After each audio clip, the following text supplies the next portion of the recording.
Soldi in cambio del trasbordo di 27 migranti dalla nave danese Marx Etienne che li aveva soccorsi 37 giorni prima alla Mare Ionio, che opera per conto della ONG Mediterranea.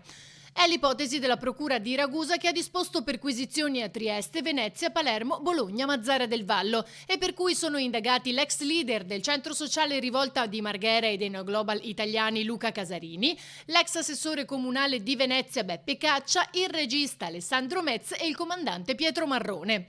Il cuore pulsante di Mediterranea è in Veneto e il capo missione è proprio Casarini, affiancato da Caccia. I reati contestati sono di favoreggiamento dell'immigrazione clandestina e violazione delle norme del codice della navigazione sul trasbordo dei migranti, episodio avvenuto a settembre 2020. Si riparte finalmente di nuovo in mare con la Mare Ionio. Ritorniamo in mare in un momento complicato, in un mare difficile, in un mare in cui si continua a morire mentre si manifesta sempre più la vergogna europea.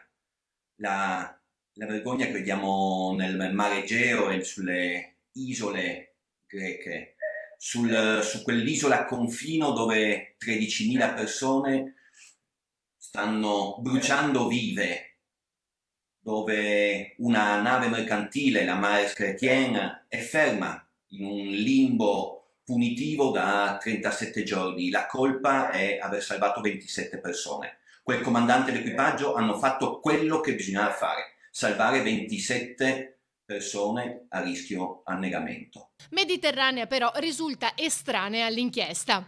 La Mare Ionio è stata perquisita e posta sotto sequestro, finalizzato a ricercare e acquisire ogni elemento documentale che provi i rapporti tra gli indagati e tra loro e la società danese o altre società armatoriali.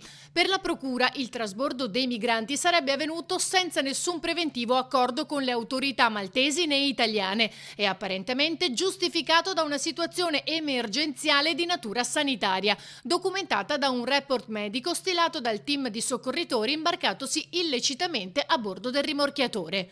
Ma l'aspetto più grave è che sarebbe avvenuto dopo un accordo commerciale tra le società armatrici delle due navi e in virtù del quale la società armatrice della Mare Ionio avrebbe percepito un'ingente somma di denaro.